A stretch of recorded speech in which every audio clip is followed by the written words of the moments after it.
हमारी इस कहानी की शुरुआत में हमें कुछ बड़ा ही अजीब देखने को मिलता है।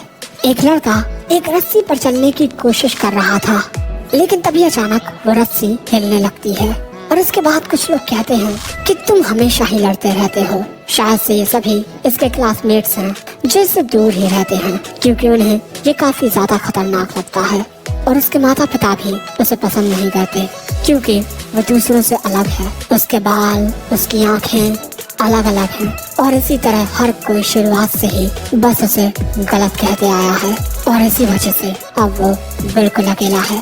और तभी वो उस रस्सी पर से गिर जाता है और इसके बाद हमें पता चलता है कि ये लड़का सपने में देख रहा था।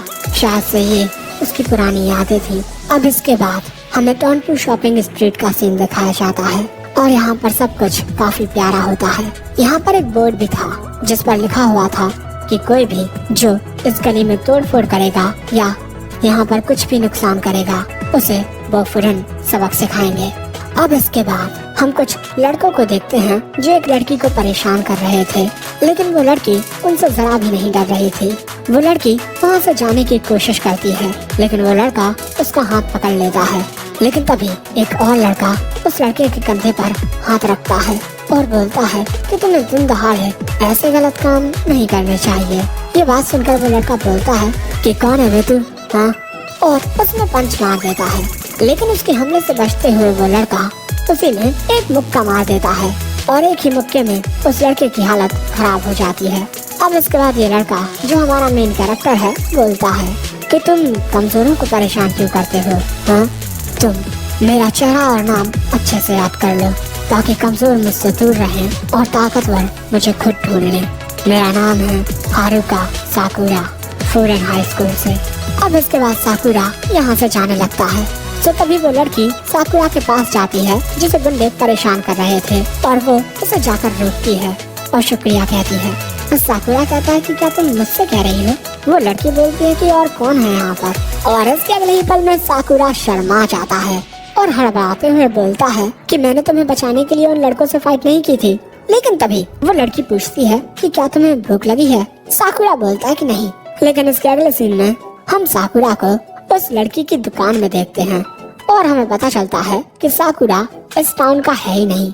ये बात जानकर वो लड़की बोलती है कि तुम्हारा ऐसे टाउन में आना काफी अजीब है, क्योंकि कुछ वक्त पहले तक इस टाउन में काफी सारी लड़ाइयाँ होती थी। अलग अलग गैंग के लोग आपस में फाइट किया करते थे और कोई भी ऐसी जगह पर क्यों आना चाहेगा जहाँ पर सिर्फ लड़ाइयाँ होती हैं। और वैसे मैं खुद भी इस टाउन से नहीं हूँ। मैं हूँ Kotoha Tachibana. Nice to meet you. वहीं साकुरा सोच रहा था कि आखिर की लड़की मुझसे बात क्यों कर रही है। मैंने इसके सामने 5 लड़कों को धो डाला, इसकी जगह पर कोई और होता तो डर के भाग जाता।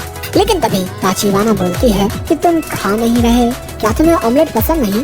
सो तभी साकुरा उस ऑमलेट को खाने लगता है और उसे वो काफी अच्छा लगता है। अब साकुरा को खाना खाते हुए देख ताचिबाना पूछती है कि तुम थोड़े अलग हो, तुम्हारे आधे बाल और एक आँख, इनका रंग अलग है। और इसके बाद ताचिबाना साकुरा को बड़े नजदीक से घूरने लगती है। सो अगले ही पल में साकुरा ताचिबाना से दूर होकर बोलता है, क्या तुम मुझसे लड़ना चाहती हो? वो बोलती है कि नहीं, मैं तो बस तुम्हें देख रही थी। सो तभी साकुरा बोलता है कि तुम काफी अजीब हो, लोग मुझे देखकर मुझसे दूर हो जाते हैं। जिस पर वो बोलती है कि मैं काफी सारी अजीब व गरीब चीजें देखती रहती हूँ। और तभी साकुरा बोलता है कि तुम कैसे दिखते हो, एक लड़ाई में इस बात से कोई फर्क नहीं पड़ता और इसी वजह से मैं फौरन आया हूँ। एक ऐसा स्कूल जिसमें सिर्फ ताकतवर फाइटर्स ही पढ़ते हैं और जितना मैंने सुना है उसके अनुसार उस स्कूल में सिर्फ लड़ाइयाँ होती हैं और मैं वहाँ पर टॉप बनने आया हूँ। ताचिबाना बोलती है कि वाह, तुम्हारी बातें तो काफी बड़ी बड़ी हैं। सो साकुरा बोलता है कि नंबर 1 बनने के लिए फाइटिंग करना मुझे तो बेस्ट लगता है। एक ऐसी लड़ाई जिसके बाद तुम्हें पता चलेगा कि कौन सबसे ज्यादा घटिया है। ये बातें सुनकर ताचिबाना बोलती है कि इसी वजह से तुम स्कूल की यूनिफॉर्म पहनकर घूम रहे हो, क्लासेस तो कल से शुरू होने वाली हैं। साकुरा बोलता है कि मैं कुछ वक्त पहले ही यहाँ आया हूँ, इसी वजह से मेरे पास कपड़े नहीं हैं। और इसी तरह ताचिबाना साकुरा को थोड़ा परेशान करने लगती है। लेकिन तभी हम एक बुढ़े को देखते हैं जो वहाँ से खाना खाकर जा रहा था। सो तभी ताचिबाना उसके पास आकर बोलती है कि अपना ख्याल रखिएगा, ओके? ताऊ बोलते हैं कि ठीक है। लेकिन तभी साकुरा बोलता है कि अंकल, आपका सामान ताऊ अपना सामान लेकर बोलते हैं कि अब मैं चीजें भूलने लगा हूँ, और वो वहाँ से चले जाते हैं। अब इसके बाद अगले सीन में हम साकुरा को देखते हैं जो अपने हाथ में कुछ टॉफी लिए हुए था, और हमें पता चलता है कि ये टॉफी ताऊ ने साकुरा के लिए दी है और उन्होंने साकुरा को शुक्रिया भी कहा है। ये बात सुनकर साकुरा ब्लश करने लगता है और बोलता है कि शायद से इस टाउन के लोगों का दिमाग खराब है, जरा मेरी ओर देखो। और इसके अलावा मैंने उस स्कूल की यूनिफॉर्म पहनी हुई है जिसमें हर दिन लड़ाइयाँ होती हैं, और उस बुढ़े ने मुझे से लड़के को शुक्रिया कहा। अरे उन्हें तो मुझ पर शक करना चाहिए था। एक बार जब मैंने किसी का गिरा हुआ बटुआ उठाया था तो वो मुझ पर ये इल्जाम लगाने लगा कि मैंने उसका बटुआ चुराया था। ये बात सुनकर ताचिबाना बोलती है कि क्या तुम नहीं चाहते कि लोग तुम पर भरोसा करें? वैसे साकुरा, तुमने फूरन को चुनकर सही फैसला लिया है, लेकिन तुम कभी भी टॉप पर नहीं आ सकते। अभी तुम जैसे हो ऐसे में तो फूरन में कोई तुम्हारी ओर देखेगा भी नहीं। ये बात सुनकर साकुरा चिल्लाकर बोलता है कि तुम्हें शायद से इस बात का अंदाजा नहीं होगा कि मैं कितना ज्यादा ताकतवर हूँ। ताचिबाना बोलती है कि भले से ही तुम काफी अच्छे फाइटर हो, लेकिन तुम कभी भी फूरन में टॉप पर नहीं पहुँच पाओगे क्योंकि तुम अकेले हो। ये बात सुनकर साकुरा को बहुत गुस्सा आ जाता है और अब वो बोलता है कि मैं इतना कमजोर नहीं हूँ कि मुझे जीतने के लिए दूसरों की मदद की जरूरत पड़े। और इसके बाद वो वहाँ से जाने लगता है, लेकिन तभी ताशिबाना बोलती है कि तुम्हें फूरन के स्टूडेंट से मिलना चाहिए और इसके बाद तुम सब समझ जाओगे। और अब प्रेजेंट में साकुरा आसमान की ओर देखने लगता है। दूसरी ओर हम एक गैंग को देखते हैं जो चारों ओर तोड़ फोड़ कर रही थी, और उनके ऐसा करने की वजह से लोग भी डरकर अपने अपने घरों में छुप गए थे। और अब ये जगह बिल्कुल सुनसान थी, यहाँ पर सिर्फ साकुरा और ये गैंग के लड़के थे। और दोस्तों, इस गैंग का लीडर वही लड़का होता है जिसको साकुरा ने कुछ देर पहले पीटा था, और अब वो बदला लेने आया है। लेकिन साकुरा उसे अनदेखा करके वहाँ से जाने लगता है, लेकिन तभी वो लड़का साकुरा को रोक कर बोलता है कि तुम मुझे इतनी आसानी से इग्नोर नहीं कर सकते। तुम्ही ने कहा था मुझसे कि मैं तुम्हारा चेहरा और नाम याद रखूं। हे, वैसे तुमने अपने आधे बाल डाई कर रखे हैं, कलर कॉन्टैक्ट्स पहन रखे हैं, क्या तुम नाटक मंडली में काम करते हो? एक मिनट, ये तो शायद से तुम्हारे असली बाल हैं और तुम्हारी आंखों का रंग भी असली है। क्या तुम कोई बिल्ली हो? हाँ।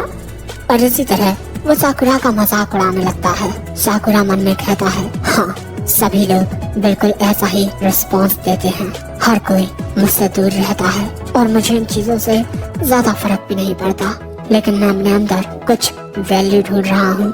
अगर मैं अपने सामने खड़े हुए इंसान को हरा दूँ तो मैं उससे बेहतर हूँगा। मैं ऐसा ही सोचता हूँ।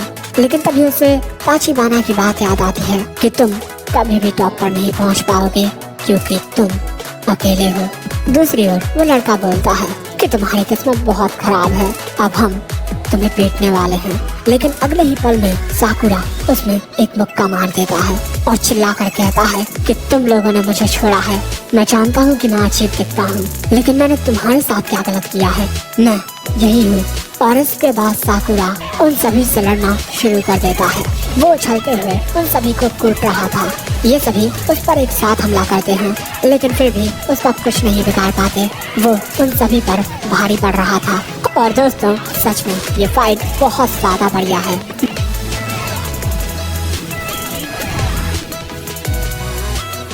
दूसरी ओर ताचिबाना को अपनी दुकान में बाहर से कुछ आवाज आती है, सो वो बाहर आ जाती है। और अगले ही पल में एक लड़का उसे पकड़ लेता है और बोलता है कि हमें मारना बंद करो, वरना मैं इसका गला काट दूंगा। लेकिन तभी साकुरा उसकी ओर दौड़ते हुए आता है और उसमें लात मार देता है, और इस वजह से उस लड़के की चाकू दूर गिर जाती है। लेकिन तभी एक लड़का साकुरा पर पीछे से हमला करने के लिए आता है, लेकिन साकुरा उसे देख लेता है और वो उसमें एक लात मार देता है, जिससे वो दीवार से टकरा जाता है। अब इसके बाद फिर से वो लोग साकुरा पर एक साथ हमला करते हैं, लेकिन साकुरा फिर से उन सभी को कूटने लगता है। लेकिन अब उसे परेशानी होने लगी है क्योंकि उसे ताचिबाना को प्रोटेक्ट भी करना है। लेकिन आखिर मैं इसकी हिफाजत क्यों कर रहा हूँ? दूसरों के लिए कुछ भी करना कभी अच्छा साबित नहीं होता। वैसे दोस्तों, यहाँ पर ताचिबाना भी काफी घबरा चुकी थी। वहीं साकुरा फिर से उनके साथ लड़ने लगता है, लेकिन तभी एक लड़का चाकू उठाकर साकुरा के पैर में चाकू मार देता है। जिस वजह से साकुरा का ध्यान भटक जाता है और उसी मौके का फायदा उठाकर एक लड़का उस पर बैट से हमला करने के लिए आता है। साकुरा पहले हमले से तो बच जाता है, लेकिन अब उसका पैर इंजर्ड हो चुका है और अब उसे समझ नहीं आता कि वो करे क्या, और वो लड़का उस पर बैट से हमला कर देता है। लेकिन साकुरा में वो हमला नहीं लगता, क्योंकि वहाँ पर कोई उनकी मदद के लिए आ जाता है और इस लड़के को देखकर ताचिबाना भी खुश हो जाती है। और इसके बाद ये लड़का उस बैट को पकड़कर उस लड़के में अपनी कोहनी मारकर उसे नीचे गिरा देता है, जो देखकर ये सभी घबरा जाते हैं। और तभी वहाँ पर उस लड़के के और भी साथी आने लगते हैं। वहीं ये लड़का उस बैट को अपने हाथों से ही टेढ़ा कर देता है और चिल्लाकर बोलता है कि क्या तुम्हें ये बात समझ नहीं आती? हाँ दोस्तों, ये चारों लड़के फूडन हाई स्कूल के ही थे। वहीं साकुरा सोचता है कि आखिर ये लोग मेरी मदद क्यों कर रहे हैं। दूसरी ओर वो सभी लड़के एक साथ इन चारों पर हमला करने के लिए आते हैं, लेकिन तभी ये लड़का अपने दोस्तों से कहता है कि अगर ये लोग तुमसे आगे निकल गए तो मैं तुम सभी को बहुत पीटूंगा।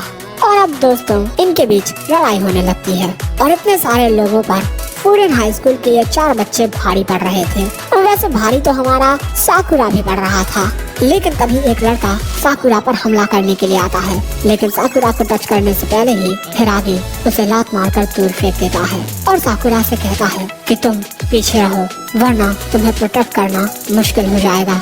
लेकिन अगले ही पल में साकुरा देखता है कि वहाँ पर मौजूद लोग फूडन हाई स्कूल के बच्चों को चीयर कर रहे थे कि हाँ, इन्हें मारकर दूर भगा दो। साकुरा को तो कुछ समझ ही नहीं आता। सो ताचिबाना बोलती है कि मैंने तुमसे कहा था ना कि कुछ वक्त पहले तक इस जगह में बहुत ज्यादा लड़ाई झगड़े होते थे, क्योंकि काफी सारी गैंग्स यहाँ आपस में फाइट किया करती थी। लेकिन 2 साल पहले ये सब बदलना शुरू हो गया और वो बदलाव लाने वाले फूडन हाई स्कूल के स्टूडेंट्स थे। सबसे पहले उन्होंने एक पोस्टर लगाया जिस पर लिखा था कि कोई भी लड़ाई झगड़ा ना करे और ना ही तोड़फोड़, और इनके ऐसे काम करने की वजह से लोगों ने इन्हें एक नाम दिया। जो लोग लड़ाई करके इस टाउन की हिफाजत करते हैं उन्हें बोफूरन कहा जाने लगा। Bofurin, the guardians of the neighbourhood, the wind breaker. और इसी तरह दोस्तों ये 4 लड़के मिलकर उन बुरे लड़कों को दूर भगा देते हैं। इसके बाद सभी लोग उनके पास आते हैं और उनका शुक्रिया अदा करने लगते हैं, क्योंकि उन चारों ने उन्हें फिर से बचाया है। और यहाँ ताचिबाना साकुरा से कहती है कि ये सभी लड़ते हैं, लेकिन फिर भी टाउन के सभी लोग इन्हें प्यार करते हैं। लेकिन साकुरा को अब भी ये बात समझ में नहीं आती। वो मन में कहता है कि ये सारी चीजें सुनकर लगता है जैसे ये लोग हीरो ऑफ जस्टिस हो। ये लड़ते हैं, डरते नहीं, और सभी लोग इन्हें अपनाते हैं, लेकिन मैं बिल्कुल अकेला हूँ। लेकिन तभी कुछ लोग साकुरा के पास आकर उसकी भी तारीफ करने लगते हैं और तभी एक बूढ़ी औरत साकुरा के पैर की मरहम पट्टी करने के लिए वहाँ पर आती है। लेकिन तभी साकुरा उन सभी से दूर रहने को कहता है। तो तभी ताचिबाना उसके पैर की मरहम पट्टी करने लगती है और बोलती है कि मैंने तुमसे कहा था कि तुम अकेले हो, लेकिन मैं ये बता सकती हूँ कि तुम अपनी मर्जी से अकेले नहीं पड़े और अब तुम्हें इस टाउन के लोगों की हिफाजत करनी होगी। सो साकुरा कहता है कि बकवास करना बंद करो, मुझे किसी की जरूरत नहीं है और ना ही मैं किसी से कोई मतलब रखना चाहता हूँ। सो ताचिबाना कहती है तो फिर तुमने उन ताऊजी का सामान उन्हें क्यों दिया जो वो मेरी दुकान पर भूल कर जा रहे थे? तुमने मुझे क्यों बचाया? तुम शुरुआत से ही दूसरों की मदद करते आए हो, इसी वजह से तुम हमारी ओर देखो, तुम वो बन सकते हो जो तुम बनना चाहते हो। ये सारी बातें साकुरा के दिल को छू कर लगती हैं और इसके बाद साकुरा वहाँ से दौड़कर दूसरी ओर जाने लगता है और इसके बाद वो एक काफी बड़ी छलांग मारता है और बोलता है कि लड़ाई करने वाले बच्चे लड़ते हुए भी हीरो बन सकते हैं, तो मैं भी ये कर सकता हूँ। बोफूरन, गार्जियंस ऑफ द नेबरहुड, ये सारी चीजें कितनी ज्यादा औसम है। और इसके बाद हम देखते हैं कि नीचे आते हुए साकुरा किक मारने की पोजीशन में आ जाता है, क्योंकि यहाँ पर वो लड़का होता है जिसको साकुरा ने शुरुआत में पीटा था और साकुरा की किक से वो लड़का दूर जाकर गिरता है और साकुरा को देखकर वहाँ पर मौजूद सभी लोग हैरान हो जाते हैं। और आखिर में आवाज आती है कि ये कहानी है एक ऐसे लड़के की जिससे सभी लोग नफरत करते थे, जो हमेशा बस लड़ता रहता था। वो किस तरीके से इस टाउन का हीरो बना। और इसी के साथ दोस्तों इस एपिसोड का अंत होता है।